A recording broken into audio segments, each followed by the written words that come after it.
Very good afternoon, ladies and gentlemen. Good morning in North America. I'm Christopher Ludwig, Editor-in-Chief here at Ultima Media and Automotive Logistics, AMS, and Finished Vehicle Logistics, and it's my pleasure to welcome you to a special edition of the Livestream Hour. We're out on the stormy seas today talking about North American vehicle ports, specific to vehicle handling.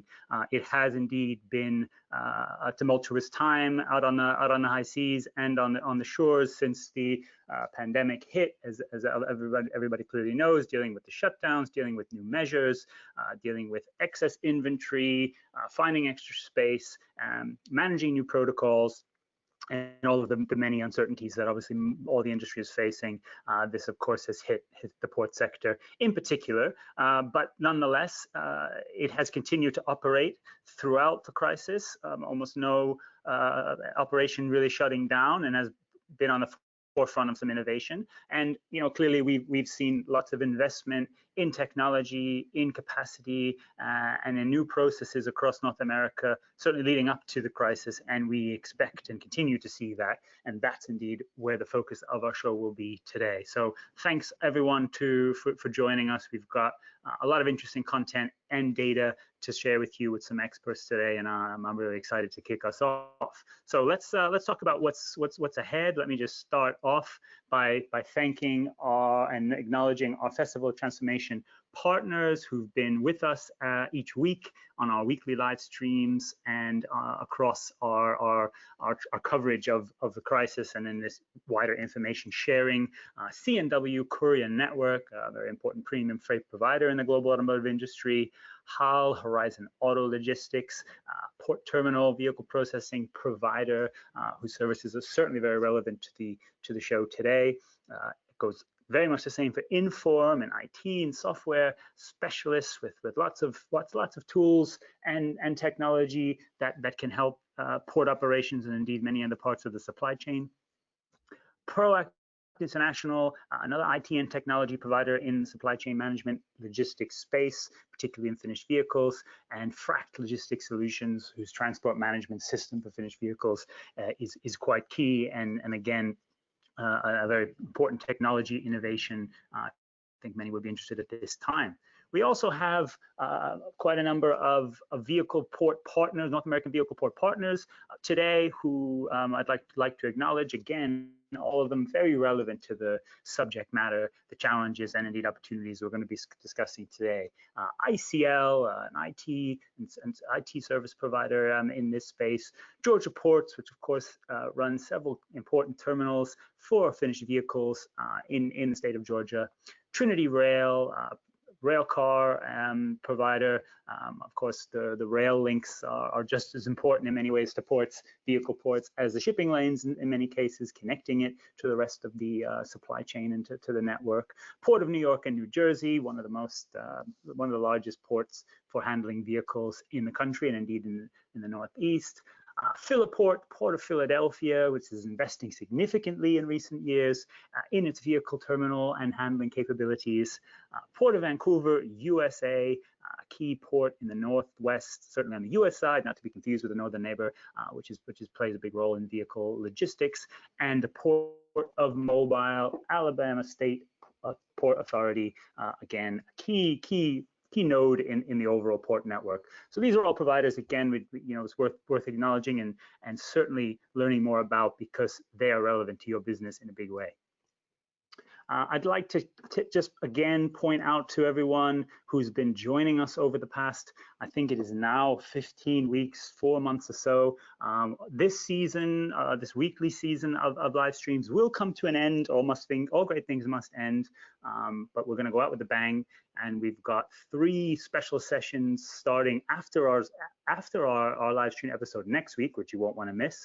Every one of you who are here are already signed up for the live stream through next week, but we do need you to register if you want to join for the 3-part series that will start from July 23rd. And to make that easy for you, I've just sent you a message. You have a link right there. So follow the link and sign on. It's free, And we've got some great content, including Matthias Brown from Group Logistics, Volkswagen Group Logistics, who will talk to us on Thursday.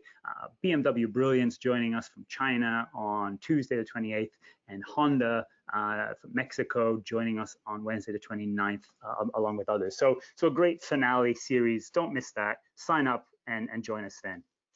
But onto the matter at hand, and I'm really excited today for the guests and experts that we have, that I'll share the stage with today. Christopher J. Connor, President and CEO of American Association of Port Authorities, someone that I think many of you in the industry recognize from previous roles. We'll talk about that as well.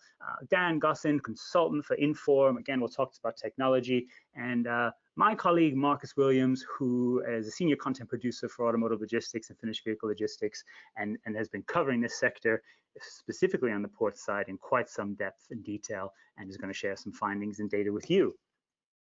So here's our rundown, a quick roundup from me. I'll hand over to Marcus for the port data and trends. We'll hear from Chris specifically on how the American ports in North America have been reacting and have been hit by the crisis, and what some aspects we can expect. And we'll turn to Dan specifically on the technology side of things before we open it up to all of you for Q&A. And I do hope you'll feed them through, start already, put the questions, and as ever, we'll try our best to get through as many as we can. So every week we do a short rundown of some of the key things happening in the automotive supply chain. This is not an exhaustive list by any chance, but just to give you a flavor of what's happening. Clearly in North America, we see the COVID crisis worsening, and again starting to impact, or at least risk, put pay to the risk in the supply chain. Ford could see its production shut given the limits on its Chihuahua engine plant. That's just one example. In fact, many parts of Mexico have limits on capacity because of the restrictions there, and that certainly could weigh upon production elsewhere in the continent, especially as overall volumes seem to remain pretty strong. We've seen GM talking about cutting a shift at a Missouri plant, largely due to COVID-related absenteeism, nothing to do with demand there. That plant builds trucks that are quite in high demand. So their real impact, obviously, on the supply side. And the risk as well is that it will impact again on the demand side. We see California rolling back, loosening, restricting more activities in the economy, likely to happen or is happening across other states as well. And that could, of course, have a bearing on the automotive market and indeed on the wider supply chain. Over here in Europe, taking a break from COVID for a moment, we'll just point to some of the news out of the UK, unveiling its post-Brexit customs system for when the transition period ends at the end of this year. And it certainly does cause some challenges. An estimation that just with the EU alone is going to require 215 million custom declarations. That's just one way. If you count from the EU, you're probably talking more like 430 million, so nearly 500 million customs declarations that wouldn't have needed to be filled in before, and lots of extra costs that go with it. Needless to say, the automotive industry will be worried about that, given its just-in-time, low inventory supply chains, a lot to deal with, particularly on top of the crisis. The hope there from the UK will be the FTAs it can sign with the US, with the likes of India and China. There's a picture on the corner there of the latest Aston Martin, which is set sail from Southampton on the way to Port of New Jersey. Clearly, there are opportunities if an FTA with the US can get signed, which could obviously impact on some ports as well. But FTAs are not easy, and certainly will be challenges, particularly with other places. And if we look elsewhere in the news in China this week with the UK's decisions on Huawei, we can see how that difficulty it will be to sign some of those FTAs. So those are some of the challenges this side. Other structural changes, whether a new supplier being formed between Volkswagen, Seating Group, and Bose. We've got lots of different activities like that, which we'll see starting to reshape the supply chain. While meanwhile in China, it does go further into a V-shaped recovery. We have reports from our contacts really talking about their production and logistics plans now well above pre-COVID. Whether that sustains remains a question, but certainly continues to move, and the battery supply chain continues to grow out of China. Mixed picture elsewhere. India, large parts going back into lockdown, and again, we've talked about the impact that will have on the market. Meanwhile, South Korea bucking the trend in its domestic market with some pretty big rises over the last month, but clearly exports are down, and for the port audience, that's probably the important statistics for you there. Obviously, with Hyundai Kia seeing its exports dropped. So that's just a little snapshot before we kick into our main topic. And before we do, I wanted to, I would say, launch for you, for this audience particularly, our brand new North American Ports digital edition, which Marcus Williams, who I'll be bringing on in a moment, has been responsible for producing, and we'll be sharing some data from. So this is a top 10 list of vehicle handling ports and some real drill downs into what's happening across the East Coast, West Coast, Mexico, and other parts of the country. So do check it out. It's got plenty of interactivity in terms of going through that issue and the data there. We've provided a link for you. If you go into your chat on the welcome side, there is a link for you all to have a first look. You'll be the first ones to see this issue, so please do so. I'll put a link back in again in case you missed it, and you'll want to check that out because there's a lot of great data in that edition, and it's free for you to view. So please do so. So with that, I'd like to introduce and bring on my first guest, Marcus Williams, someone who I certainly know well, a colleague of mine for quite some time. He's plays a key role in our finished vehicle logistics coverage and our automotive logistics coverage. He's been out on the high seas, as you can see, growing his beard during lockdown, and is well placed to share some of those insights. So Marcus, great to have you here. Yes, hello everyone. Yeah, I'm sorry, it looks like you've tuned into a channel with the lockdown tribesman that time forgot, but I thought, seeing as we're doing maritime, I'd keep the beard on for a bit longer. Too right. We're certainly glad that you did. So Marcus, I'm going to hand over to you just as you get your slide deck up there. You can see that okay? Great, thanks a lot, Chris. So what I thought was a good idea, we would have a brief walk through the top 10, but then we'll open it out into some of the other interesting developments in Mexico and the US and not so much Canada, but and then we can through that walkthrough we can raise some of the topics that will be good for discussion later on.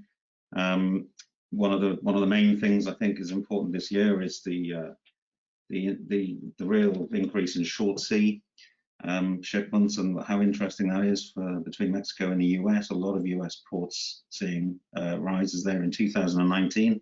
As Chris says, supply risks now happening in out of Mexico, but that's and we'll come on to discuss what the actual consequences are in the first few months of this year. But just to start with the top 10, you can see here that Veracruz slightly down 2%, around 2% on the 1 million plus it saw last year, though 2019 was fairly static. It reflects in a way that sales and production are down generally. Sales are down generally in the North America region, and there's always a situation with Veracruz that congestion hampers throughput, but at the same time, Veracruz still handles half of all the vehicles moved in and out of Mexico, and API is working with a lot of private investment, and there's been some real gains in 2019 with those private investors such as CSI Group with the multi-story extra capacity they've put in there, and the Horizon Auto Logistics, SSA Mexico have all been contributing. There's also 2 more Ro-Ro berths that have been put in 2019, which is helping throughput. Rail is still an issue, but again, it's being addressed. Baltimore, an almost 1% increase there, but again, nevertheless, 9th year in a row that it's been the busiest port in the US, and this goes for the East Coast. You'll see that the US East Coast are the busiest ports in the top 10. And Baltimore builds on, holding on there, but builds on a sizable 11% gain in exports in 2018, and those includes established and new international trade lanes. But again, as is the theme here, short sea out of Mexico.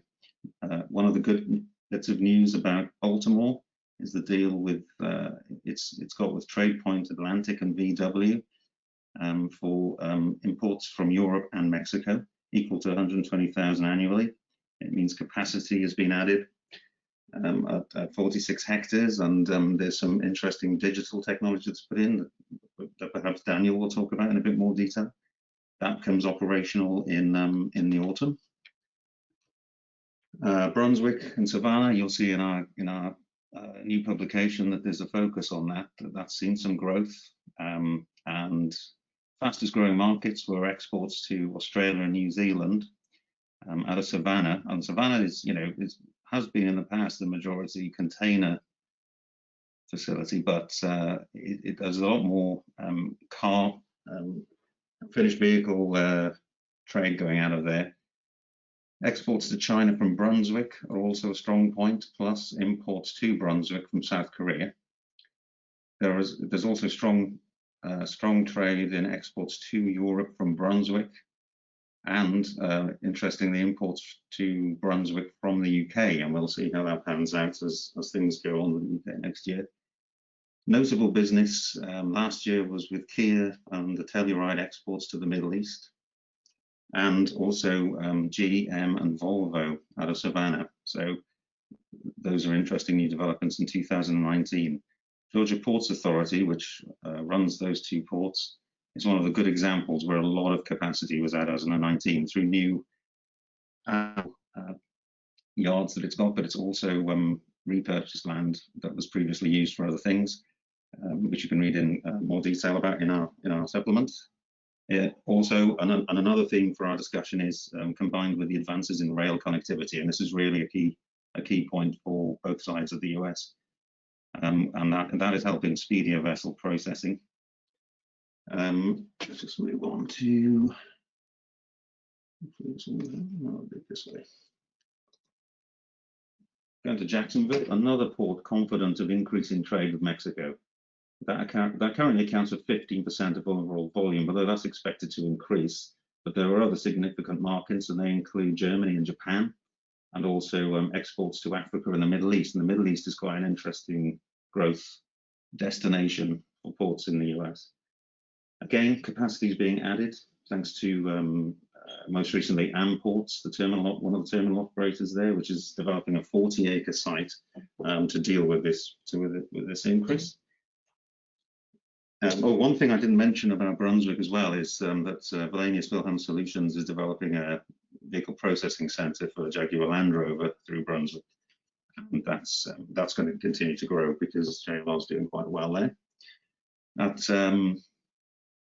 the Port of New York and New Jersey, another combined port under that authority. Nothing dramatic in terms of numbers, but the ports were, well, what's probably most interesting there last year is that because of the uncertainty in trade with the renegotiation of NAFTA, those two ports were faced with certain pressures at the beginning of the year with capacity, because car makers were loading up front in the year because they were faced with, they were wondering about tariff uncertainties. That caused some problems, but those problems were dealt with because the Port Authority and those terminal operators were very able to alleviate the pressure. Now, with the signing of the USMCA deal in March, and now it's actually in this month is in effect. That's in terms of exports and imports, and I did so in 2019, continuing to build volume and what's not available there, but they had a good gain again in 2018 with imports as well as those exports going north. Gains there from Asia as well as increased trade short sea with the US. Dealing with capacity, SSA Mexico, the terminal operator, has added 8 hectares, 20 acres for the US, and that's very well, again, supported by rail access on 2 lines being supported by Kansas City, southern Mexico.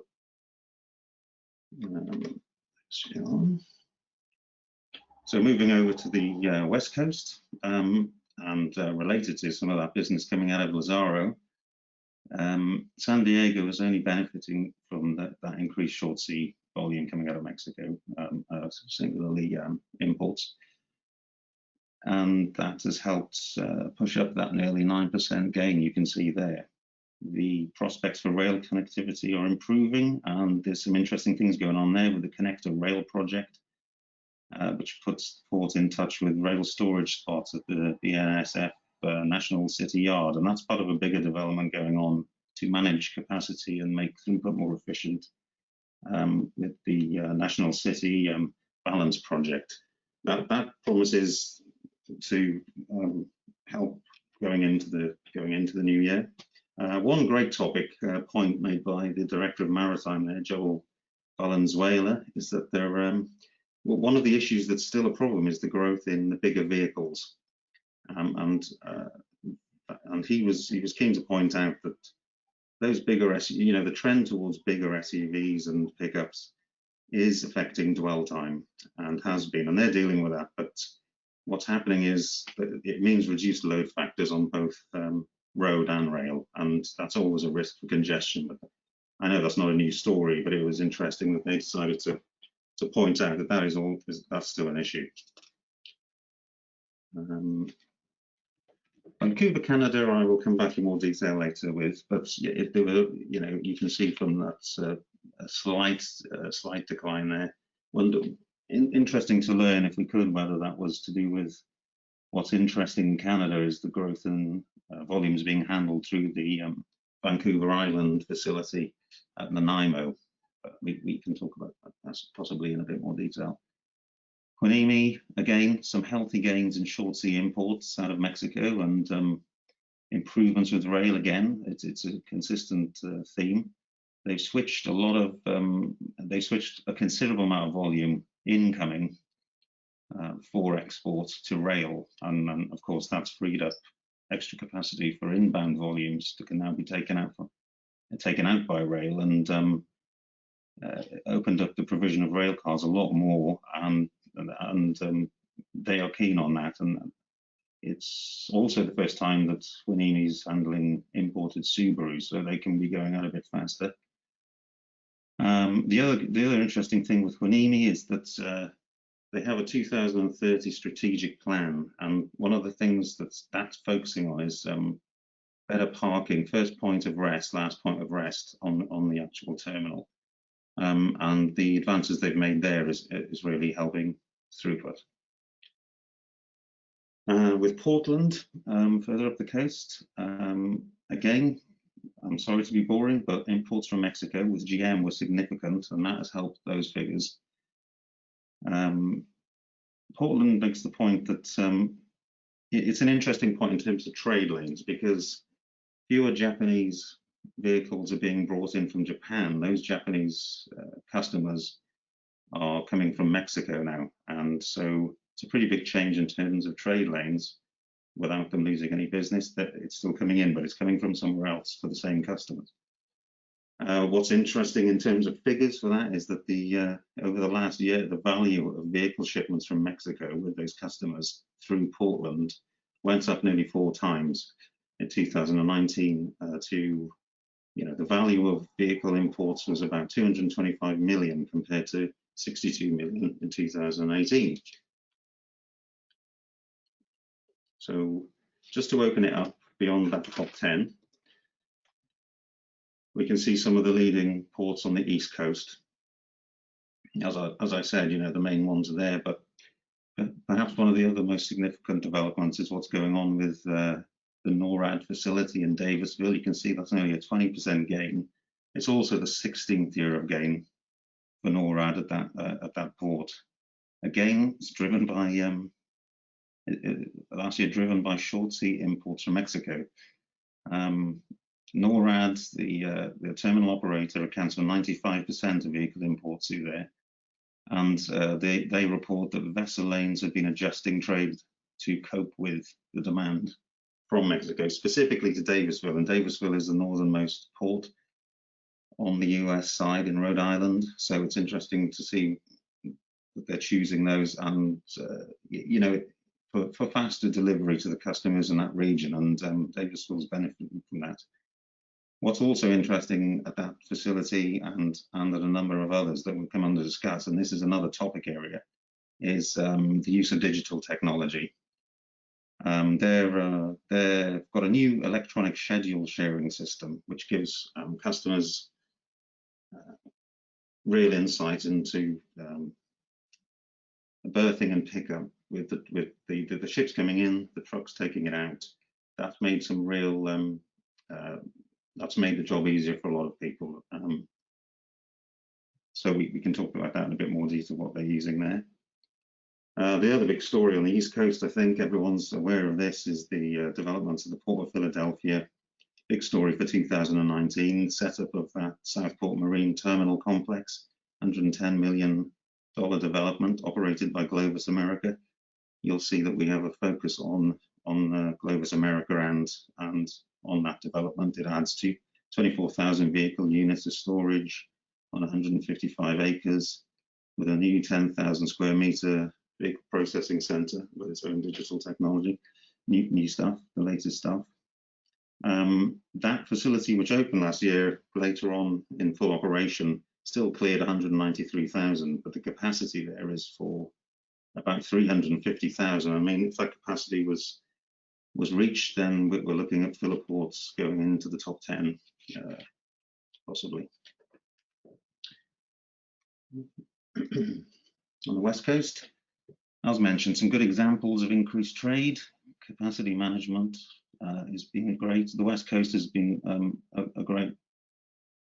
has got lots to talk about on that level, and also with the rail connectivity, as I mentioned in the few ports. The other ones to talk about there really are Tacoma, which saw a big increase in imports because of its available land. It has the privilege of having that land in Washington State. It took volumes from other ports because of that. That's what's interesting there. Those other ports that were lacking capacity, and certain trade lanes were switched over to Tacoma through the facilities run by Auto Warehousing Company and Thelonious Wilhelmsen Solutions.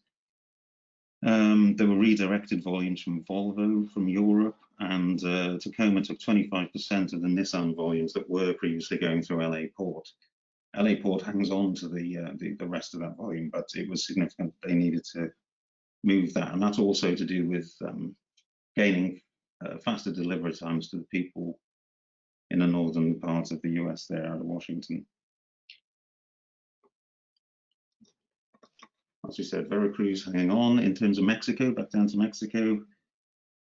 As I said, regional slowdown in sales and production is across North America, but it's quite pronounced in Mexico, and of course that's all changed in the last few months. But export growth overall slowed, and there was a significant decline. Apart from, as we've mentioned, Veracruz and Lazaro, Altamira showed some growth thanks to production in Nuevo Leon, which is one of the biggest contributors to manufacturing GDP in Mexico, in that area of Mexico right now. And in response to its imports, has done very well in installing capacity worth 11 million and has a long contract there. So that looks fruitful. And Altamira volumes are expected to grow because of that. Probably one of the other interesting things there is with Mazatlan hanging on to its figures, although there's quite a dramatic shift there, as you can see, where imports and exports are pretty much switched around. So that's good for Mazatlan.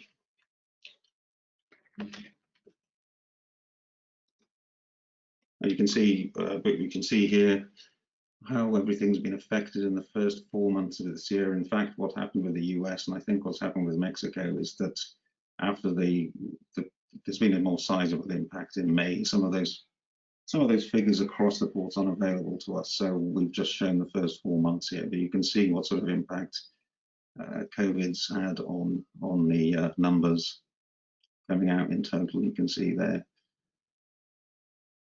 Sizable for Veracruz, but Lazaro again almost half in terms of the imports. And on that subject, looking across the responses to people from the North American ports, these were just five. These are just five of the issues we saw. There are more that we can discuss, but the closure of the car plants dealers and the collapse in sales froze the outbound movement of vehicles. And again, as is the case in various crises, the ports become storage lots. But the majority of port authorities and terminal operators responded positively to that, or they put a brave face on it when they were talking to me. Either way, ports have remained open. This is the same in Europe. It's the same in North America. Ports remain open, and throughput is fluid. If you listen to most of them, land has been secured, and it shows the sort of expertise of the people who are involved in this industry that they can do that. Indeed, still with the ports that don't have the same sort of opportunity for space that places like Tacoma does. Land was secured on adjacent facilities, whether they were dedicated to automotive finished vehicle or not. Airfields were used, various things like that. So they've been resourceful in that and managed throughput, even though anything between 20% and 80% of losses in volume at the same time as those storage requirements were made. Some ports worth mentioning: New York and New Jersey. If you think about it being the epicenter of the public health crisis, it maintained vehicle processing and the staff to do it.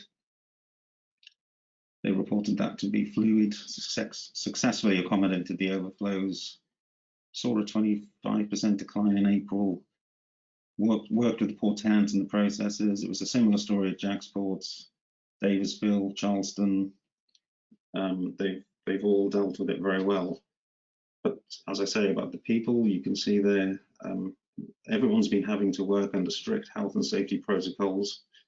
Those isolate and operate procedures seem to have got up to speed very, very well. They've been maintained. How they will maintain during the rebuild of volumes is something is one of the impacts we're going to be looking at. Because when more people are required to deal with that throughput, it may be a challenge. Demand for longer term storage is going to require additional services to maintain vehicle quality. This is being said by a few of our respondents. You need to maintain quality. That's a demand on available services, but possibly also an opportunity to enhance them, and there's a potential for additional revenue there. But it's likely, well, it's not just likely, but ports will not recover the volumes, though terminal operators that we've spoken to are definitely seeing numbers coming back strongly now. But again, it's the unknowns as we talk about, and the rates of infection are continuing, and the US and Mexico, those two important trading countries, and abroad. So disruption to the outbound supply chain is expected to continue. So I think that's me for the moment. Okay, thank you, Marcus. Again, thank you so much for sharing all that detail. I think for anyone who is interested, there's a lot of that in the digital edition and more, of course. And likewise, with the slide deck will be available after the show for you to download to go in more detail. And any questions, please do put them to us. Marcus, again, great analysis there. For anyone who doesn't fully understand Welsh accents, we can also translate some of that if you have specific questions on that. But a great set of insight there. So thank you again. Our next guest, many of you will know Chris Connor from his career in the shipping and the ro-ro industry. He is today President and CEO of the American Association of Port Authorities, which represents many ports. Chris will give you the exact number, represents many ports across the region in terms of their interest and in liaising with government. So I would like to welcome Chris to join me on the screen. Chris, are you there? Yes, I am. Hi, Chris. Great to have you with us. Great to be here. Thank you. Okay, fantastic. So I'm gonna pass over to you and get the deck up, and we'll connect with you right after. Okay. Well, while you're doing that, let me just say I want to thank the automotive logistics team for including me in this live stream today. Great to reconnect with AL. Always had a lot of faith and confidence in the space that they covered, automotive logistics, and more finitely in the finished vehicle sector. So great to reconnect with you guys. So I'm just going to flip through these set of slides I hear pretty rapidly. I think the data is not unfamiliar to you, but perhaps the context seen through the lens of the ports themselves may be of interest. So if you go to the first slide, Chris. So just a little background on AAPA. We're a 108-year-old trade association. We see ourselves as the unified voice of the seaport industry, and we represent over 130 public port authorities throughout the Americas, including 78 in the US. We connect, inform, unite maritime industry partners and solution providers facing the demands of the global economy. And we foster collaboration amongst public port authorities, industry solution providers, and allied groups. And we do this through legislative and policy support, congressional outreach, education and training, in networking and one-on-one internet interactions. Next slide, please.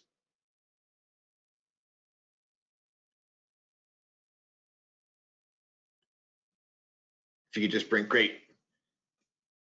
So I think you can bring the whole thing down, Chris, that's fine. I think I'm speaking to a group that certainly understands this, but ports are critical not only to the US economy, but any nation's economy.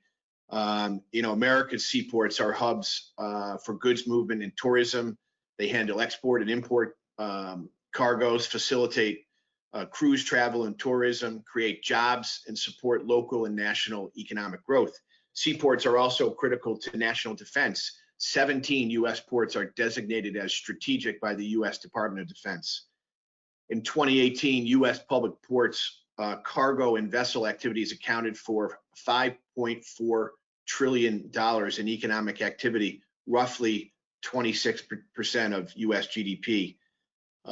Those activities created 650,000 direct and another 30+ million indirect US supply chain jobs, generated 371 billion in local, state, and federal taxes, and facilitated the movement of 2.63 billion metric tons of international and domestic cargo.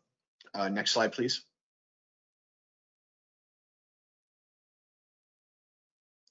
So I'll go just a little bit sector by sector. I have to put the glasses on here so I can pick up this detailed data. So cargo impacts at US ports, container volumes down anywhere between 10 to 25% from 2019. Ro-ro cargoes, principally auto, down 20% or more, again, versus 2019. Tourism ports, that is cruise ports, completely shuttered since March 2020. So that business is down 100%. Bulk cargo volumes, i.e. oil, ag, minerals, down 15 to 25. Break bulk like steel, etc., down about 25. And small ports, possibly the hardest hit due to the fact that they would typically have less cargo diversity. I should say there's a saying in the port industry that I like, and the saying is, when you've seen one port, you've seen one port, and that really just underscores that every port is different. It's different in size and scope, obviously different in its geographic location, different in the cargo mix that it handles, and the effect of COVID-19. There's not a port that has dodged that bullet, but the impacts, depending on the diversity or the diversification of cargo sectors, has been mixed between the different ports. Next slide, please.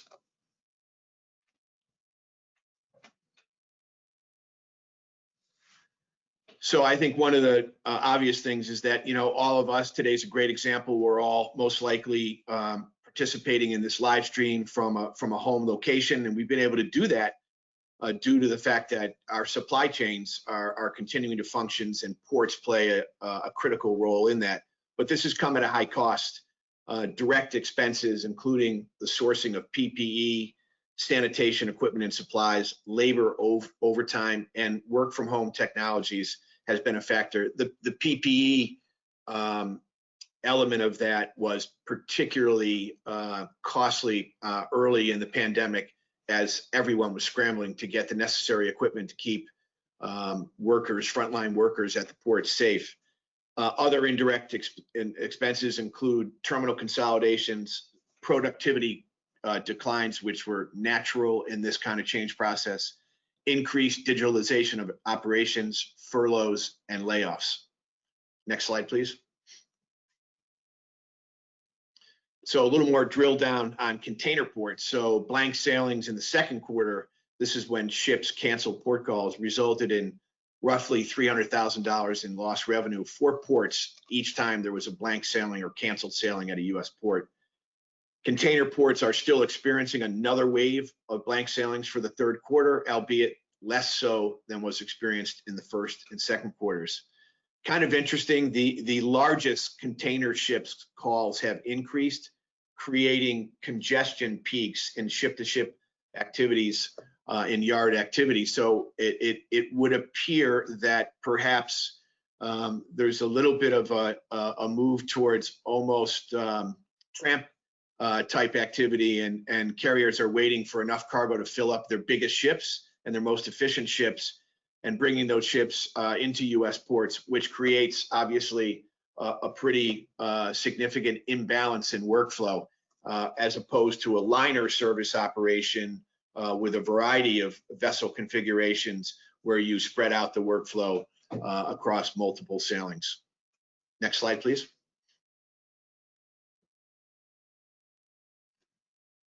So at RoRo ports, and this group surely knows what RoRo is all about: rolling stock, autos, trucks, tractors, military, mining equipment, etc. RoRo cargoes were hard hit by the auto plant closures that took place late in Q1. Various U.S. East Coast, I think you could say West as well, saw volumes literally drop off a cliff during the first half of the year. I think now into a more steady state of this, if you'll call it that, with the reopening of plants, I think volume is down circa 25% versus the same period last year. West Coast ports that handle cars from Asia and Europe would certainly be hard hit. And as an example, one West Coast port had reported volumes that were down 90% in May.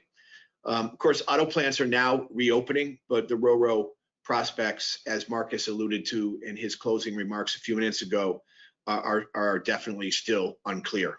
Next slide, please. Tourism. This is a very, very interesting part of the port business, one I certainly did not know before I came into this role. But the top priority for the entire tourism community, including cruise lines, travel agents, ports, destination locations, suppliers, continues to be health and safety of passengers, of crews, and of the communities of which they sail in and out of. You may recall immediately following WHO and I believe also CDC guidance back in March, cruise operators agreed to a no-sail edict. And recently they voluntarily extended that until September 15th of this year. Restarting cruise operations will be dependent on multiple factors, most importantly, input from scientists and medical experts. The caring for and repatriating crew members is paramount now, especially considering complexities of travel restrictions, differing policies and approaches imposed by local and national governments around the globe. Next slide, please. Bulk port. So again, this is energy commodities such as oil and coal. Steep drop during the first two quarters, particularly for petroleum commodities, has led to fewer vessel calls and lower freight rates. An outlook is uncertain for the bulk carrier shipping market. It's heavily dependent on how long lockdown measures and travel restrictions persist. Although one bright spot is prospects for the U.S. harvest season may help stem the first and second quarter ag export losses. Next slide, please. And then on break bulk, things like non-containerizable industrial items, steel, rail, slabs, palletized machinery, wind turbines, and the like. I'll just go down to the bottom of this. Steel break bulk still remains weak, with one major U.S. break bulk port reporting declines of 27% year-on-year. Steep drop in demand during the first and second quarters has led to fewer vessel calls and lower freight rates. Next slide.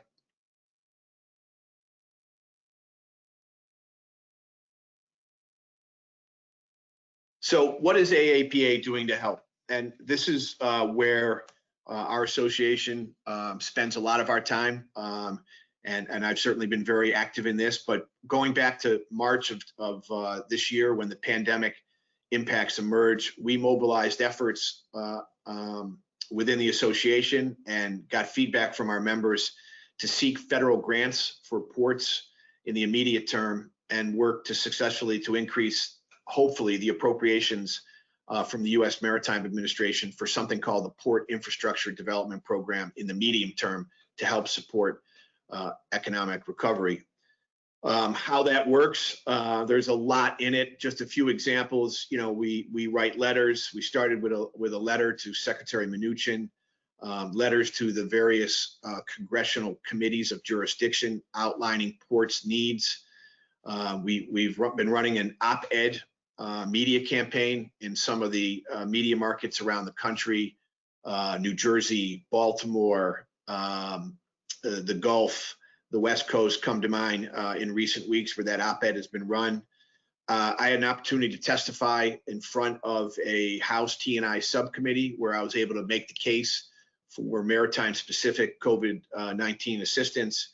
And then as a side, we worked with FEMA through something called the Maritime Sector Coordinating Committee to secure at no cost to the port community facial coverings, almost 2.5 million facial coverings, which were distributed to ports across the country over the last couple of weeks. So this has been a big part, and big part is getting the story across of how critical ports are to not only the long-term recovery of the U.S. economy, but for the ongoing functioning needs that we have. And we've put a lot of time and effort into that and continue that today. Actually, today we're launching a social media campaign to keep the momentum towards federal relief for ports. Next slide, please. So just last week, got some encouraging news. It's certainly not done yet, but to some extent, our efforts have been acknowledged. Last Thursday it was, with the introduction of a bill called the MTS Emergency Maritime Transportation Segment Emergency Relief Act. This is an authorization bill that would make funds available to U.S. maritime stakeholders, such as port authorities and waterborne transportation entities, for emergency response, cleaning and sanitation, staffing, workforce retention, and paid leave, procurement and use of personal protective equipment, debt service, and for other infrastructure repair. Yesterday we learned, so after I wrote this slide, that there will be a companion bill coming out of the Senate, which is encouraging that the Senate will have a bill along the same lines. So that's an authorizing bill. And then we had an appropriations bill. These are the folks that control the money, where they've introduced a supplemental increase for infrastructure development for ports only for $1 billion in the FY 2021 budget planning progress. So as we look ahead, whether the appropriation, whether the money for the authorized bill or for this appropriated bill comes out of a phase 4 relief package or some other coronavirus relief package, we will continue to explore every option to make this case for port relief. Why we push so hard for this is, of course, because ports are indeed struggling, and what we're seeing is that they're deferring investment in the short term in order to protect, the day-to-day operations, which makes sense. But of course, long term, we will see the effects of that lack of investment in infrastructure, and that speaks to global competitiveness for U.S. companies who trade around the world.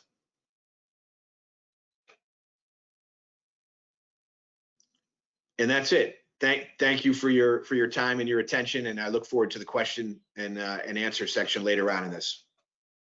Thanks so much, Chris. I mean, a really, interesting and important overview, I think, there of the obviously not only the economic impact, which is so tremendous, although nonetheless, impressive and vital that the ports were able to operate and carry as much freight probably as they did, despite all those challenges, but also the support and then the efforts there done to try and get that recognition and indeed the funds and help to the ports that need them to keep these critical sites going. So we'll come back to more on that. We've had a few questions on the Q&A, so we'll gladly come back on a few points as well after we hear from our next and final speaker of the guest of the day, morning, evening, wherever you are, Dan Gosson, consultant at Inform. As mentioned at the top, Inform is a software and development company specialized in the automotive, specialized in logistics and supply chain, with a lot of aspects in vehicle logistics and the automotive industry. Dan, it's great to have you with us.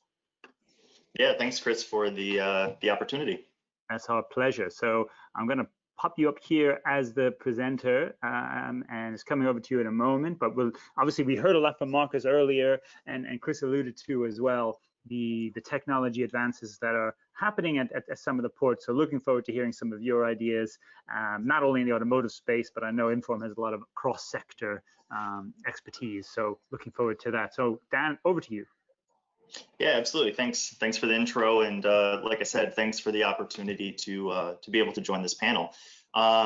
So as you mentioned, Inform has a lot of different industries that we work in, and so finished vehicles, the automotive industry is specifically the area that I focus on. I head up our efforts here in the United States, working with a lot of OEMs and 3PLs in the areas of compound management, network design, network planning, and then also, track and trace and transport management. So really interested to be able to share some information with you guys. And also what I'd like to do is really use some of our other knowledge or industry knowledge from some of our other divisions in order to share kind of some of the successes that we've been able to implement with them. So as mentioned previously, I'm going to be talking about digital transformation.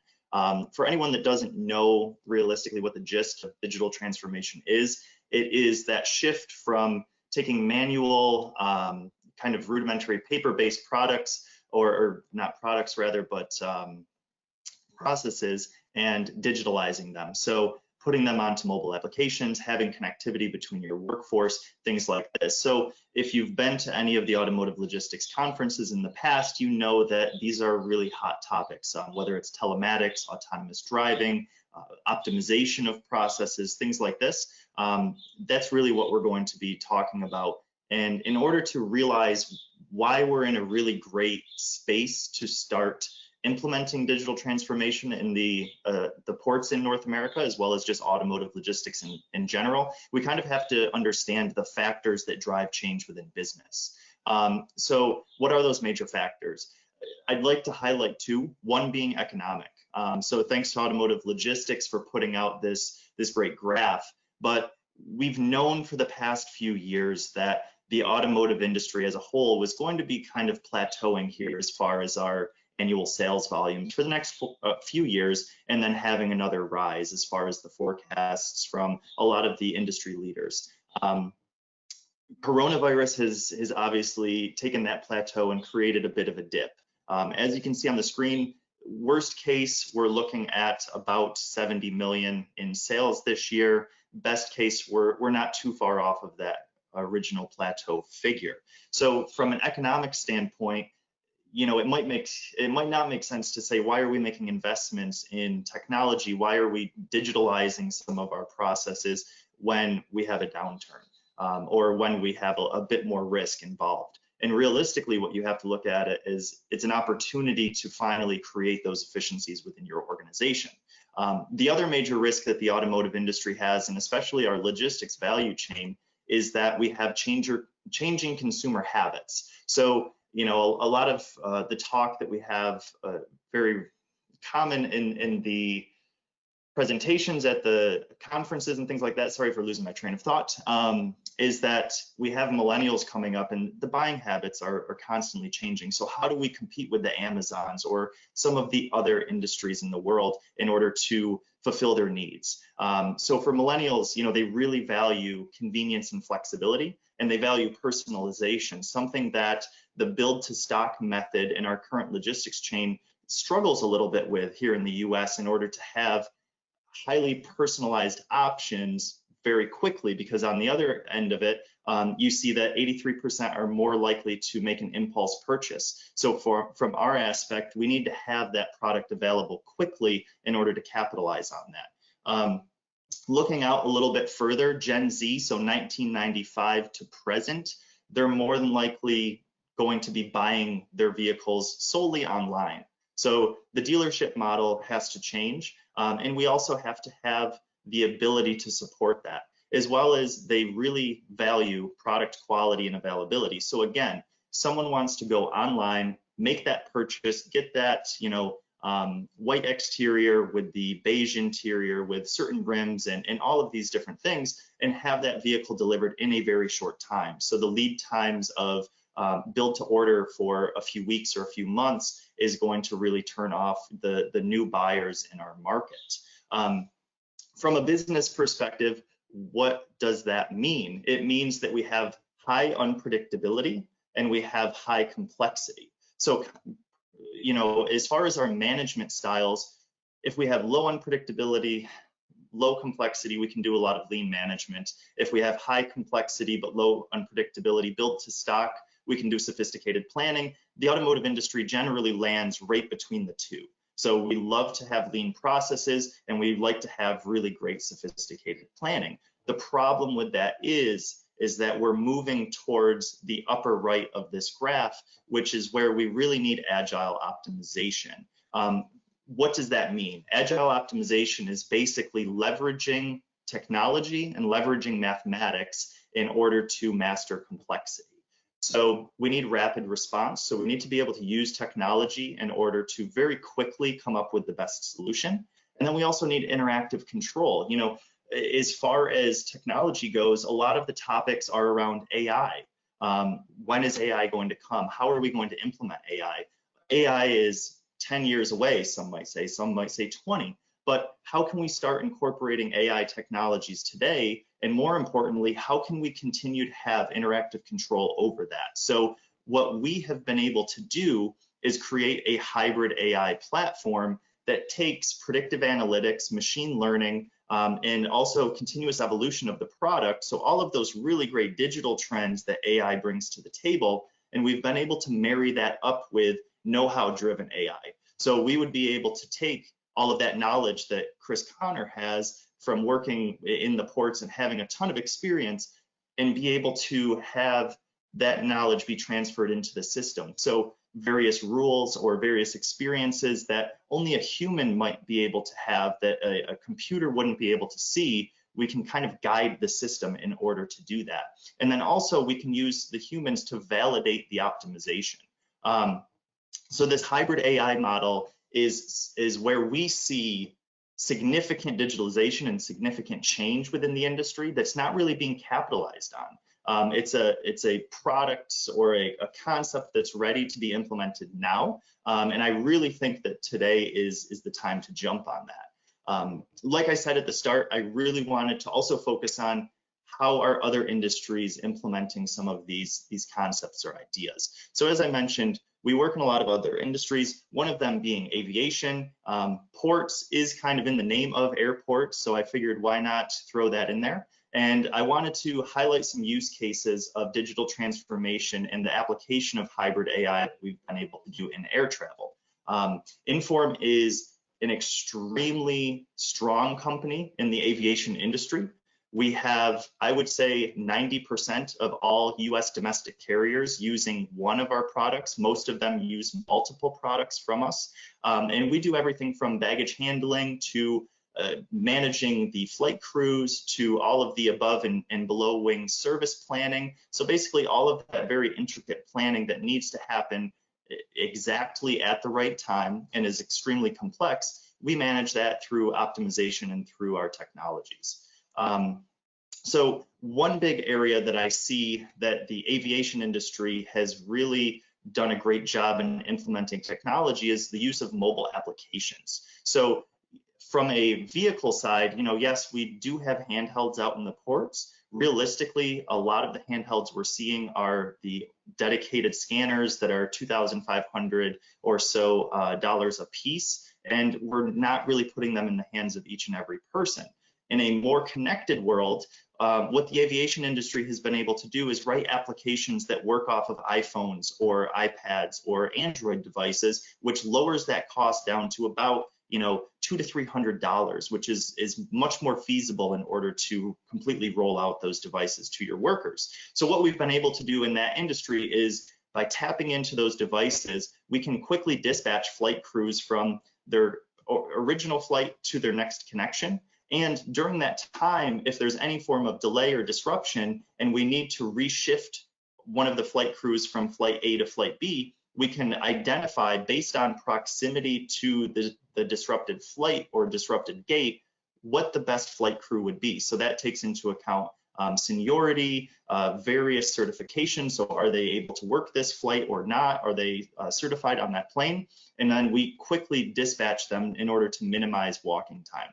The other area that we're able to leverage kind of a similar technology in is wheelchair assistance. So wheelchair assistants generally, work off of a clipboard or have a dispatcher that either radios to them, or they might go back to a main central location in order to see where their next job is. And what we're able to do is, using that handheld device, dispatch them from gate to gate, be able to let them know where an empty wheelchair is that needs to be picked up so that they can also go and pick up their next customer. And we're also looking into how can we create a hybrid workforce. So some of the airlines here in the US are looking into AGV wheelchair pushers in order to have humans doing some of the work, but also having a 24/7 workforce that would be able to be leveraged using a system in order to dispatch them. So realistically, really cool things, and in areas where we're seeing this technology in other ports as well, container terminals using AGV.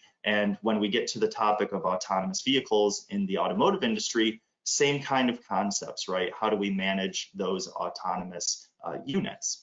Lastly, catering services are one of the things that we manage, and the catering services are huge because you have to be on time, you have to quickly go and turn around that plane.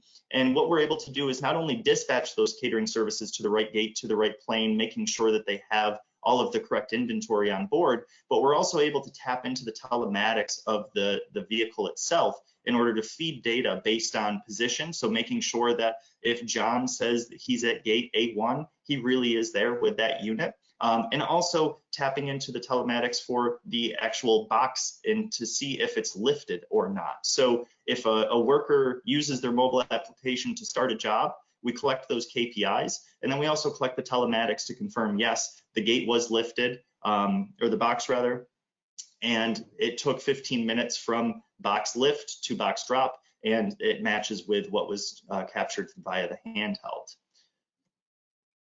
So taking those mobile applications, taking that hard technology and combining it with mathematical optimization also allows for a lot of efficiency gains. So what we're talking about here is we take all of the dispatching rules, we take all of the proximity rules as far as getting those workers or the equipment to the right area, and then we also take into consideration what is the best location for that plane to arrive at. So I'm sure that most of the people here listening in today have taken a flight at some point. I'm also going to assume that at some point you've either arrived early to your destination or you've been delayed, and you've heard the captain come over the PA letting you know that the company's working on what gate to pull up to because there's a plane at the one that you were scheduled at. It happens. So the big thing is, how do we optimize what gate that plane pulls up to? And that's where we've been able to leverage mathematical optimization to figure out, based on the connecting flights of the customers, based on all of the different support systems that need to be pulled into place, from the catering, the refueling, all of this, what gate do we take that plane to? a huge KPI out of this is that one of our airport customers has been able to basically service more planes on a daily basis and hasn't had to build additional infrastructure. So what they've been able to do is service the same amount of planes as they would have if they built 2 additional gates with the infrastructure that they already had in place. So without all of that additional cost, aviation and airport construction is extremely costly. So without all of that, they're able to service more planes and have more throughput. What we've also been able to do with our optimization is, like I said, manage that equipment and workforce also on the parcel side. So we work with one of the major US carriers for post and parcel, and what they've been able to see is that through the efficiency gains that they've been able to realize with their work crews, they've actually been able to reduce headcount by 32 people per shift and take those workers and kind of put them onto other tasks where they can add additional value to the company. So again, taking the technology side, marrying it up with that mathematical side and the hybrid AI know-how driven processes have been able to create a lot of really great efficiencies for those customers. Lastly, I want to talk about data visualization and planning. So when I talk to a lot of port processors, when I talk to a lot of automotive OEMs, they say, hey, Dan, we've got technology in place. We've got the ability to see what happened yesterday. We've got the ability to look at BI reports and kind of ascertain what went wrong or what went right. But realistically, a lot of the systems that are currently in place either were developed 30 or 40 years ago and they work on AS400 with, you know, the black screen and blinking green square, or they're newer systems, but they only report what has happened. Realistically, with digital transformation, we need to move towards systems that not only report what happened, but give insight and guidance as to where you can do better.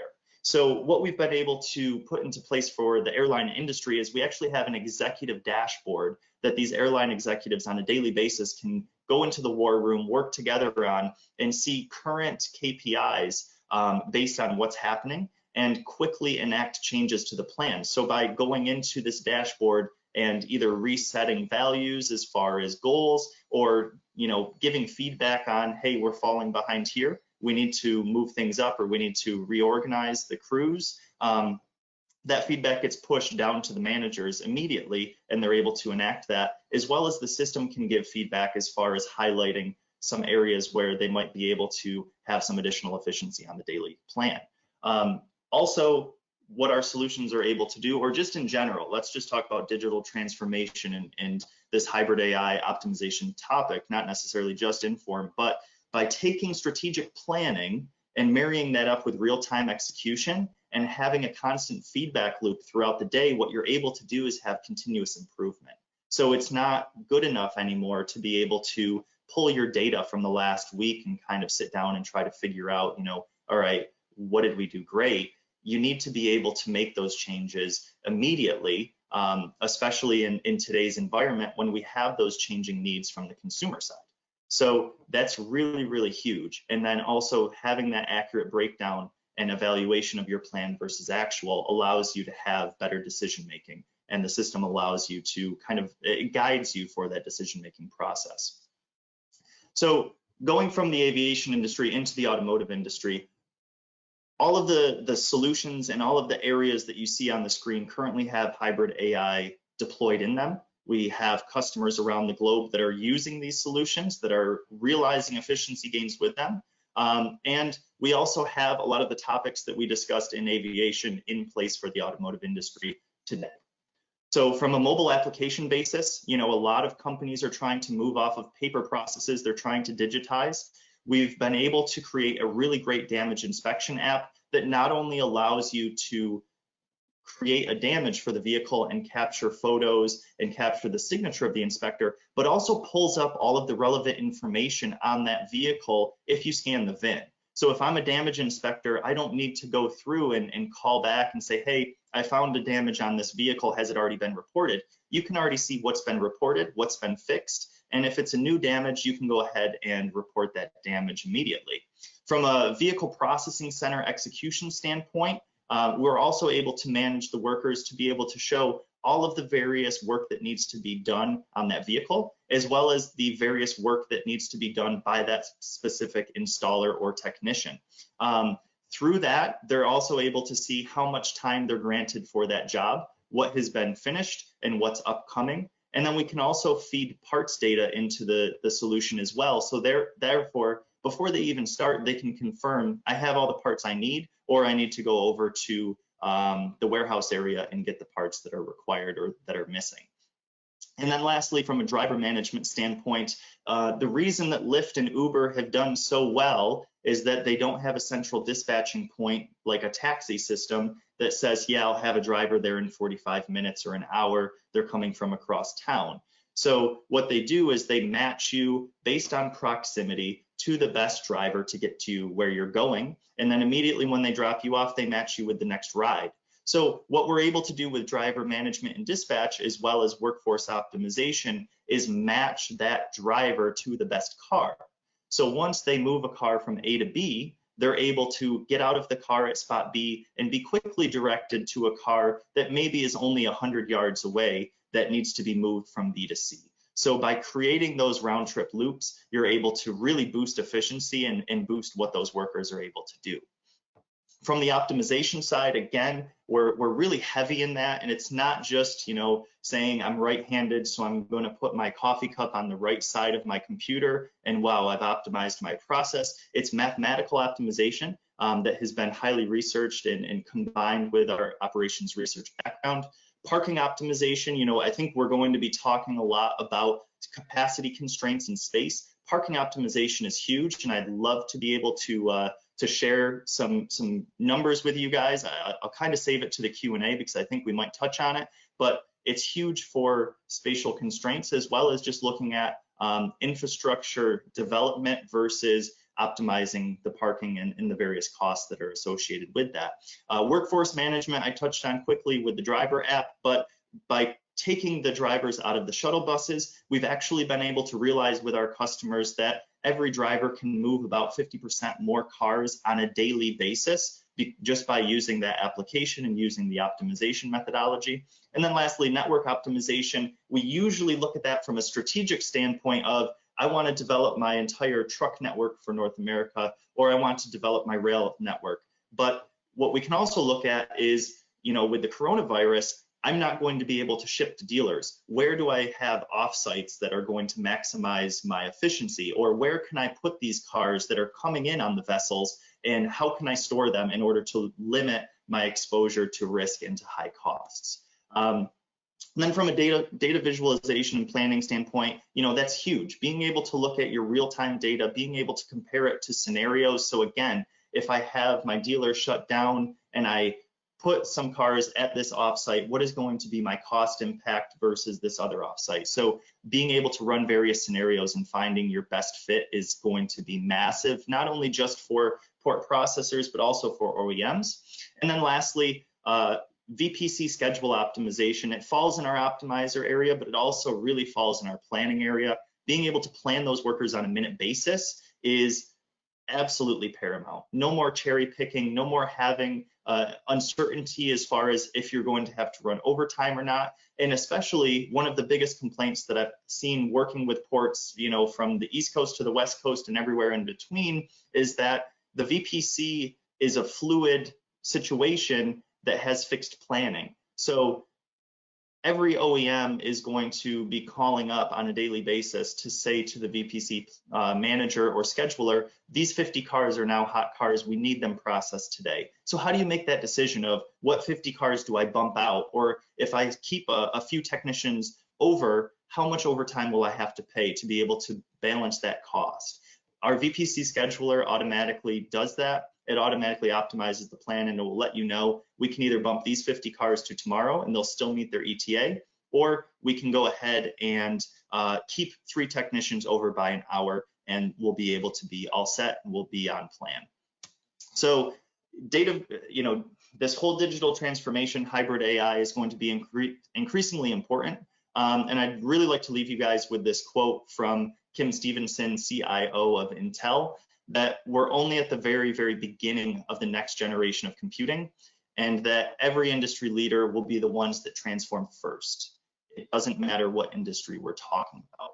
So, you know, realistically, this is something that we can't sleep on. It's something that is going to become increasingly important as the complexity rises and the unpredictability, as well as coming out of the coronavirus. You know, we need to have that traceability. So with the mobile app, we need to be able to understand contact tracing. Drivers currently, I don't think every port is tracing what driver moved which vehicle, but that's going to become increasingly important as we open up our logistics chain in order to understand if someone comes down with an illness, what vehicles did they touch? What do we need to do? How can we sanitize that so that you're not going through and sanitizing your entire you know, vehicle footprint on the yard? I really, again, appreciate the opportunity to speak with everyone today. I'd love to be able to share some case studies with you guys, answer questions, things like that. So my information is on the screen. If you'd like to reach out to me, I'd love to hear from everyone and have that conversation.